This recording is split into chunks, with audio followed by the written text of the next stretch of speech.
अस्सलाम वालेकुम, डॉक्टर मुदस्सिर है। तो आज हम बात करेंगे टाइफाइड फीवर के बारे में, यानी कि टाइफाइड का बुखार। टाइफाइड का जो फीवर है वो हमारे पास एक जरासीम बैक्टीरिया की वजह से होता है, जिसको हम क्या कहते हैं, साल्मोनेला टाइफाइड। ठीक है, इस बैक्टीरिया की वजह से हमें टाइफाइड फीवर होता है। अब इसकी बात कर लेते हैं कि ये फैलता कैसे है। ये जो जरासीम है ना, ये आपके अगर कंटेमिनेटेड फूड या वाटर, ठीक है, यानी कि पानी या अगर खाने के अंदर ये जरासीम मौजूद होगा, ठीक है, कंटेमिनेटेड वाटर आ सकता है, वो आ सकता है आपके पखाने के ज़रिए आ सकता है, ठीक है, वो फैल सकता है, वो आपके मुंह के खुराक के ज़रिए आपके मैदे के अंदर जाएगा, ठीक है। और ये ऐसा जरासीम है जो आपके मैदे की तेज़ाबियत को भी बर्दाश्त कर लेता है और नेक्स्ट आगे आंतों के अंदर जा सकता है। तो ये क्या करता है, ये आगे आंतों के अंदर जाता है, उधर उनकी वॉल्स के अंदर, ठीक है, उन आंतों के वॉल्स के अंदर स्टे करना शुरू कर देता है। उनके अंदर स्टे करके उधर जो है आपकी सोजिश या इन्फ्लेमेशन करवाना शुरू कर देता है आंतों की।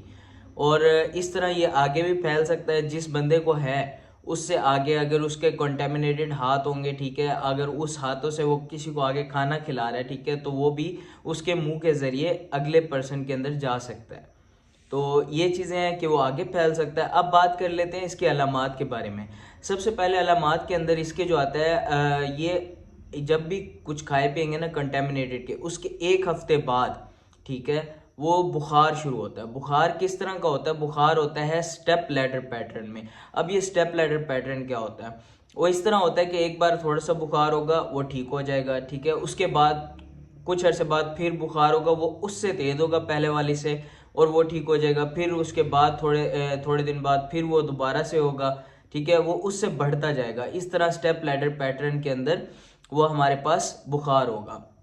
ये एक हफ्ते बाद अलामत आएगी, ठीक है। उसके बाद आपके अंदर आ सकते हैं कि पेट के अंदर दर्द, ठीक है, पेट के अंदर जनरलाइज सा दर्द होगा, ठीक है, पूरे पेट के अंदर दर्द होगा। हो सकता है कि आपके जिगर वाली साइड पे, यानी कि जो राइट साइड है ना आपकी, ठीक है, मैदे से थोड़ा सा राइट साइड पे, उस साइड पे पेन ज़्यादा हो, क्योंकि ये जरासीम जिगर के अंदर भी जा सकता है, तो वहाँ पे पेन ज़्यादा हो सकती है, ठीक है। और तीसरी चीज़ इसके अंदर क्या आ सकता है कि कब्ज़ या डायरिया, ठीक है, उसमें दोनों चीज़ें हो सकती हैं, कब्ज़ भी हो सकता है, डायरिया भी हो सकता है। ये दूसरे हफ्ते की अलामात है।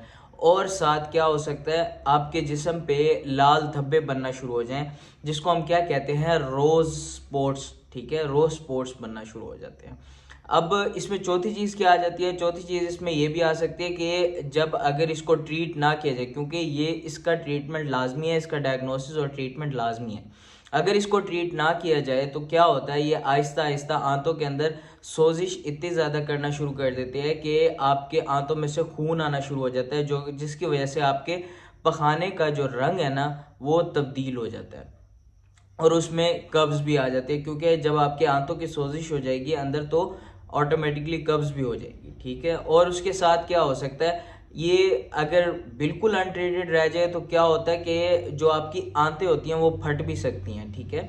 वो आंत फट जाएगी तो उसके अंदर से क्या होगा, जो फीसेस वगैरह, पखाना वगैरह जो उसके अंदर होगा, वो सारा आपके पेट के अंदर हो जाएगा और इन्फेक्शन करवा देगा।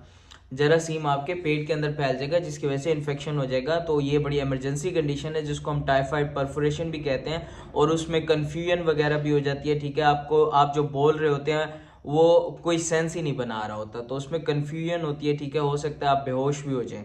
तो ये इमरजेंसी कंडीशन है टाइफाइड परफोरेशन, उसको इमरजेंसी में डील किया जाता है, ठीक है, सर्जिकली। और अगली चीज़ हम बात कर लेते हैं कि इसके डायग्नोसिस यानी इसकी तशखीस के लिए कौन कौन से टेस्ट करते हैं।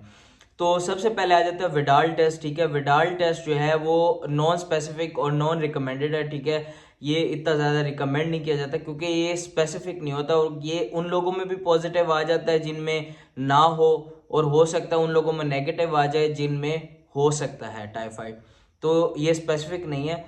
अब इसके डायग्नोसिस बनाया किस तरह जाता है? एक तो यही कि क्लिनिकल पिक्चर देखी जाती है कि उनका बुखार किस पैटर्न में हुआ, ठीक है, वो उसी स्टेप लैडर पैटर्न में हुआ, ठीक है, उनके पेट में जनरलाइज सा दर्द है। और ब्लड टेस्ट किया जाता है, उसके अंदर करवाया जाता है ब्लड कल्चर। उसमें क्या लिया जाता है, खून का सैंपल लेते हैं और उसके अंदर देखते हैं कि वो जरासीम मौजूद है या नहीं है। और ये लाजमी करवाना चाहिए ब्लड कल्चर, और ये बड़ा ही स्पेसिफिक टेस्ट है, ठीक है, जिससे हमें 100% पता चल जाता है कि वो बैक्टीरिया मौजूद है या नहीं है। चौथा कौन सा टेस्ट आ सकता है? वो आ सकता है हमारे पास स्टूल कल्चर यानी कि पखाने के अंदर हम वो जरासीम देखते हैं। अब ये मेरी तरफ से जो रिकमेंडेड है ना वो है कि ब्लड कल्चर, वो इसीलिए क्योंकि ये एक तो स्पेसिफिक टेस्ट है और इससे ये कि पाकिस्तान के अंदर जो हमारे पास टाइफाइड है ना वो मल्टी ड्रग रेजिस्टेंट है, ठीक है, जिसकी वजह से क्या है कि बहुत सारे ड्रग्स हैं उनसे रेजिस्टेंट है पड़ा, उनके ऊपर वो ड्रग्स असर नहीं कर रही होती। ये थोड़ा सा महंगे टेस्ट है, लेकिन अगर आप ब्लड टेस्ट करवा लेंगे उसमें आपको पता चल जाएगा कि कौन सी एंटीबायोटिक से ये ठीक हो सकता है, तो वही एंटीबायोटिक यूज़ की जाती है। अब इसकी ट्रीटमेंट के लिए ये कोई प्रिस्क्रिप्शन नहीं बता रहा, जो ट्रीटमेंट बता रहा हूँ ना ये कोई प्रिस्क्रिप्शन नहीं है मेरी तरफ से, वो आपका डॉक्टर ही आपको सजेस्ट करेगा। लेकिन मैं आपको ये बता रहा हूँ कौन कौन सी एंटीबायोटिक्स आमतौर पे जो आपका मेडिकल प्रैक्टिशनर दे सकता है। उसमें हमारे पास फ्लोरोक्विनोलोन्स आ सकते हैं, जिसमें सिप्रोफ्लॉक्सासिन आ सकती है, ठीक है, और क्योंकि पाकिस्तान में रेजिस्टेंट है तो इस वजह से हमारे पास एंटीबायोटिक में एजिथ्रोमाइसिन दे सकते हैं, या जो हॉस्पिटल मैनेजमेंट्स में आईवी जो हमारे पास इन्फ्यूजन में देते हैं, यानी कि हमारे पास वेन के अंदर जो लगाते हैं वो एंटीबायोटिक हमारे पास कार्बापेनम भी यूज़ करते हैं। अब हम बात कर लेते हैं, ये तो हमारे पास इलाज वगैरह हो गया, ठीक है, और ये जो चीज़ें हो गई हमारे पास क्या सिम्टम्स आ सकते हैं। अब हम बात कर लेते हैं प्रिवेंशंस की, ठीक है। एक तो मैंने आपको ये बता दिया ना कि ये आपके पास पाकिस्तान के अंदर बहुत सा मल्टी ड्रग रेजिस्टेंट है पड़ा, ठीक है, तो इस वजह से हम ड्रग्स देख के चूज़ करते हैं, तो ये आपका जो आपका मेडिकल प्रैक्टिशनर होगा वो आपको प्रिस्क्राइब करेगा ड्रग्स। अगली बात कर लेते हैं कि हम इसकी प्रिवेंशंस के लिए क्या क्या कर सकते हैं, इससे बचाव के लिए क्या क्या कर सकते हैं।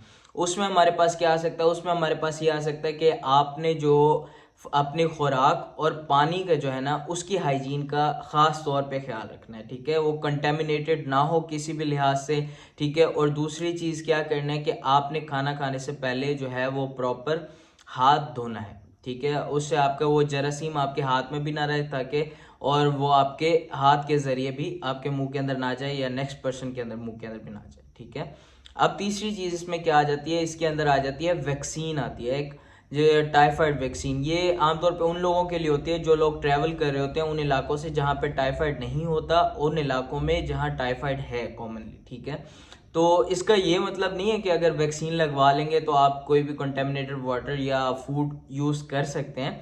तो इसका ये है कि कुछ हद तक ये सेफ्टी प्रोवाइड करती है। तो ये जो है हमारे पास वैक्सीन यूज़ करते हैं आमतौर पे वो जो लोग ट्रैवल कर रहे होते हैं यूके वगैरह से पाकिस्तान के अंदर आते हैं, जिसकी वजह से जहाँ टाइफाइड मौजूद है पाकिस्तान के अंदर, तो उन लोगों के अंदर ये हो सकता है, तो उनके अंदर ये वैक्सीन थोड़ा सा फ़ायदेमंद हो सकती है।